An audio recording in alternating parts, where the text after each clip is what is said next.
میں نے کہا مجھے سخت نیند آ رہی ہے، میں سونا چاہتا ہوں، جلدی بتاؤ تم مجھ سے کیا بات کرنے آئی ہو۔ لڑکی ایک دم سنجیدہ ہو گئی، کہنے لگی تم نے صبح کملا بائی کے ساتھ جمیلہ نام کی پنجابی لڑکی کے بارے میں جو باتیں کی تھیں وہ ساری میں نے سن لی تھی، مجھے بتاؤ کیا سچ مچ تم اس لڑکی سے محبت کرتے ہو؟ میں محتاط ہو گیا، میں نے سنبھل کر کہا تم یہ کیوں پوچھ رہی ہو؟ وہ بولی اس لیے کہ ایک تو تم ہندو ہو، میرے وطن کے ہو، دوسرے لڑکی پنجابی ہے اور مسلمان ہے، تمہیں اس کا اتنا خیال کیوں ہے کہ تم اس طرح اس کی خاطر کلکتے سے یہاں آ گئے ہو اور اس کے ساتھ ایک رات بسر کرنے کے 1000 روپے تک دینے کو تیار ہو؟ میں نے یوں ہی کہہ دیا کہ مجھے وہ لڑکی پسند آ گئی تھی۔ پرامیلا نے کہا صرف پسند آ جانے سے کوئی مرد کسی لڑکی کی خاطر شہر چھوڑ کر دوسرے شہر نہیں پہنچ جاتا۔ میرے دل میں اچانک خیال آیا کہ اس لڑکی سے جمیلہ کے بارے میں مزید معلومات حاصل ہو سکتی ہیں، ممکن ہے اسے دھنباد شہر کے اس ٹھاکر کا پتہ بھی معلوم ہو جس کے پاس کملا بائی نے جمیلہ کو بھیجا ہوا ہے۔ میں نے کہا تو پھر یوں ہی سمجھ لو کہ میں اس پنجابی مسلمان لڑکی سے محبت کرنے لگا ہوں، میں اس کی ایک جھلک دیکھنے کو بے چین ہوں۔ کیا تم مجھے دھنباد کے ٹھاکر کا مکان بتا سکتی ہو کہ کہاں ہے؟ میں دھنباد جا کر اس مسلمان لڑکی کی صرف ایک جھلک دیکھ کر واپس آ جاؤں گا۔ پرامیلا میری طرف دیکھتے ہوئے شرارتی انداز میں مسکرا رہی تھی۔ جب میں نے اپنی بات ختم کی تو کہنے لگی کیا سچ مچ تم اس مسلمان لڑکی سے اتنا پیار کرتے ہو؟ میں نے کہا میں اس کے ساتھ اس سے بھی زیادہ پیار کرتا ہوں۔ پرامیلا کہنے لگی اگر تم واقعی اس لڑکی سے اتنا پیار کرتے ہو تو تمہیں یہ بتانا میں اپنا فرض سمجھتی ہوں کہ وہ پنجابن لڑکی جس کا نام جمیلہ ہے اور جسے کملا بائی نے کلکتے کے مکھیا سے خریدا تھا اور مکھیا جسے بنگلہ دیش کی محمد پور کی بستی سے اٹھا کر لایا تھا، دھنباد کسی ٹھاکر کے ہاں نہیں گئی۔ میں حیران ہو کر پرامیلا کا منہ دیکھنے لگا۔ تو پھر کہاں ہے وہ؟ پرامیلا جلدی سے اٹھ کر بند دروازے کے پاس گئی، اس نے کان لگا کر باہر کچھ سننے کی کوشش کی، پھر ایک دم سے کنڈی اتار کر دروازہ کھول دیا اور باہر جھانک کر دیکھا، باہر کوئی نہیں تھا۔ اس نے دروازہ بند کر کے کنڈی لگا دی اور چارپائی پر آ کر بیٹھ گئی، کہنے لگی جمیلہ کو کملا بائی نے شری راج کے آدمیوں کے ہاتھ 10,000 روپے میں بیچ دیا ہے اور شری راج کے آدمی جمیلہ کو لے کر دلی چلے گئے ہیں۔ یہ ایک اور دھماکہ تھا جو ایٹم بم کی طرح میرے دماغ میں ہوا۔ میں بت بن کر بیٹھا تھا اور پرامیلا جو کچھ کہہ رہی تھی اسے سن رہا تھا۔ وہ کہہ رہی تھی شری راج دلی کا ایک اونچے درجے کا ماڈرن بدماش ہے، اس کے پاس کرائے کے قاتل بھی ہیں اور نہایت اونچے درجے کی حسین و جمیل ماڈرن تعلیم یافتہ طوائف لڑکیاں بھی ہیں۔ ان لڑکیوں کو وہ بھارتی سرکار کے بڑے بڑے افسروں کے ہاں بھاری معاوضے پر سپلائی کرتا ہے اور اپنی پسند کے ٹھیکے اور ٹینڈر منظور کرواتا ہے۔ بھارت کے سیاستدان اور بڑے بڑے کاروباری اداروں کے مالک اپنے کاروبار اور سیاسی حریفوں کو قتل کروانے یا ہمیشہ کے لیے غائب کروانے میں شری راج کی خفیہ مدد حاصل کرتے ہیں۔ شری راج اس کے عوض لاکھوں روپے کا معاوضہ وصول کرتا ہے۔ پولیس کو سب کچھ معلوم ہے مگر وہ اس کو ہاتھ نہیں ڈال سکتی کیونکہ شری راج کے ہاتھ بڑے لمبے ہیں۔ دلی کے پولیس کمشنر سے لے کر بڑے بڑے سیاسی لیڈر اس کے دوست ہیں اور اس سے خوف کھاتے ہیں۔ اب بتاؤ کیا تم اس پنجابن لڑکی جمیلہ کو شری راج کے خطرناک چنگل سے نکال سکو گے؟ کبھی نہیں، اس کا کبھی بھول کر بھی دل میں خیال مت لانا۔ شری راج کے آدمی انسان کو یوں قتل کر دیتے ہیں جیسے انسان مکھی اور چیونٹی سے بھی حقیر ہو۔ پرامیلا نے آگے بڑھ کر میرے گلے میں باہیں ڈال دیں اور پیار سے کہا میں بھی خوبصورت ہوں، جمیلہ تو نئی نئی اس دھندے میں آئی ہے، جتنی محبت میں تمہیں دوں گی وہ لڑکی نہیں دے سکتی۔ میرے جسم میں ایک طوفان سا مچا ہوا تھا، خون میں ہے جانی کیفیت تھی۔ اگر یہ لڑکی سچ کہہ رہی تھی تو پھر جمیلہ ایک ایسے مافیا کے جال میں پھنس گئی تھی یا پھنسنے والی تھی جہاں سے اسے نکالنا جان جوکھوں کا کام تھا اور جہاں سے اسے نکالنے کے لیے مجھے سر دھڑ کی بازی لگانی تھی۔ میں نے پرامیلا سے پوچھا کیا تم سچ کہہ رہی ہو؟ وہ بولی مجھے جھوٹ بولنے کی کیا ضرورت ہے بھلا، یہ سارا سودا میری آنکھوں کے سامنے ہوا ہے۔ بیچاری لڑکی جمیلہ رو رہی تھی مگر اس کی کسے پرواہ تھی، وہاں شری راج کے آدمیوں نے اسے پسند کر لیا تھا، شاید اس لیے بھی کہ وہ یہاں کی لڑکیوں میں سب سے زیادہ خوبصورت تھی اور اس کا جسم بھی بڑا سڈول تھا۔ میں نے پرامیلا کا ہاتھ اپنے ہاتھ میں لے لیا اور کہا پرامیلا اگر مجھے یقین ہو جائے کہ جمیلہ نام کی لڑکی کو واقعی کملا بائی نے شری راج کے آدمیوں کے ہاتھ فروخت کر دیا ہے تو میں اس کی یاد کو ہمیشہ کے لیے اپنے دل سے نکال دوں گا اور تمہیں اپنی محبوبہ بنا لوں گا۔ پرامیلا نے میرے بالوں میں پیار سے انگلیاں پھیرتے ہوئے کہا، اب میں تمہیں کیسے یقین دلاؤں کہ جس لڑکی کو شری راج کے ایجنٹ خرید کر لے گئے ہیں وہ تمہارے مکھیا دادا کی جمیلہ ہی تھی۔ میں کچھ کہنے لگا تھا کہ پرامیلا ایک دم اچھل سی پڑی۔ کہنے لگی، اگر میں تمہیں جمیلہ کی تصویر دکھا دوں تو کیا پھر تمہیں یقین آ جائے گا؟ میں نے کہا، کیا تمہارے پاس اس کی تصویر ہے؟ وہ چارپائی سے اٹھتے ہوئے بولی، کملا بائی کی عادت ہے کہ اس کے اڈے پر جو نئی لڑکی آتی ہے وہ اس کی ایک تصویر اتروا کر ضرور اپنے البم میں لگا کر رکھ لیتی ہے۔ میں ابھی اس کی تصویر لا کر تمہیں دکھاتی ہوں۔ وہ جلدی سے چپل پہن کر کمرے سے نکل گئی۔ اس کے جانے کے بعد میں سر پکڑ کر بیٹھ گیا۔ یا اللہ، یہ سب کچھ کیا ہو رہا ہے؟ کیا یہ عذاب بھی میری قسمت میں لکھا تھا؟ اے خدا، تو غفور الرحیم ہے، میرے گناہ معاف کر دے۔ میری آنکھوں میں آنسو آ گئے، میں رونے لگا۔ بڑی مشکل سے میں نے ضبط کیا، کرتے کے دامن سے آنسو پونچھے اور سنبھل کر بیٹھ گیا۔ اتنے میں پرامیلا واپس آ گئی۔ اس کے ہاتھ میں چھوٹے سائز کی ایک فوٹو تھی۔ اس نے دروازہ بند کر دیا اور تصویر میرے سامنے کر کے بولی، مدن بابو، یہی ہے نا تمہاری جمیلہ؟ فوٹو رنگین فلم سے اتاری گئی تھی۔ اس میں میری بیوی جمیلہ صوفے پر بیٹھی ہوئی تھی۔ اس کی ایک جانب خود کملا بائی بیٹھی تھی، دوسری طرف کوئی اور لڑکی بیٹھی ہوئی تھی۔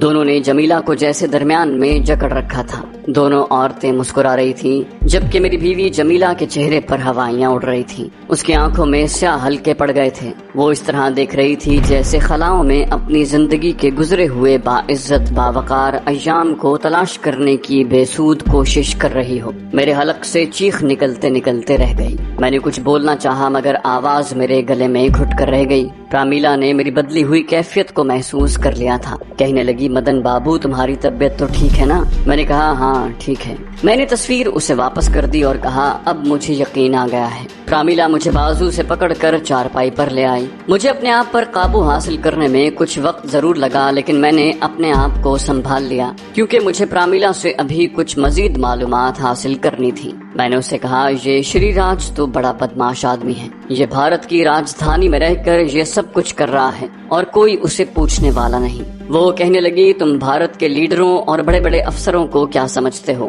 سب کرپٹ ہیں اور عیاش ہیں۔ جو دو ایک ان میں دیانتدار ہیں وہ بوڑھے ہو چکے ہیں، ان کی کوئی نہیں سنتا۔ مجھے معلوم تھا کہ اگر میں نے شری راج کے بارے میں براہ راست کوئی سوال کیا تو پرامیلا کو خامخواہ شک پڑے گا کہ میں اب بھی جمیلہ کو نہیں بھولا اور اس کی تلاش میں جانے کا ارادہ رکھتا ہوں۔ چنانچہ میں نے ویسے ہی بے نیازی کے انداز میں پوچھا، یہ شری راج تو کسی بہت بڑے محل میں رہتا ہوگا؟ پرامیلا اپنے کام میں لگی ہوئی تھی جبکہ میں اس کے پیار سے بالکل بے تعلق ہو کر بیٹھا ہوا تھا۔ کہنے لگی، دلی میں سنا ہے اس کے 4 بنگلے ہیں، کبھی کسی بنگلے میں ہوتا ہے کبھی کسی بنگلے میں۔ کتنی ہی کاریں ہیں اس کی۔ ویسے گیتا بھون نام کا اس کا بنگلہ بڑا مشہور ہے۔ میں نے تو نہیں دیکھا مگر سنا ہے کہ نئی دلی میں کسی جگہ پر ہے۔ مگر تم کیوں اس کا پوچھ رہے ہو؟ میری طرف دیکھو، کیا میں جمیلہ سے کم خوبصورت ہوں؟ اور پرامیلا کھلکھلا کر ہنس پڑی۔ مجھے اس کی ہنسی زہر لگی۔ میں جتنی جلدی ہو سکے دلی پہنچنا چاہتا تھا تاکہ اس سے پہلے کہ میری بیوی وہاں سے بھی غائب کر دی جائے میں وہاں پہنچ جاؤں۔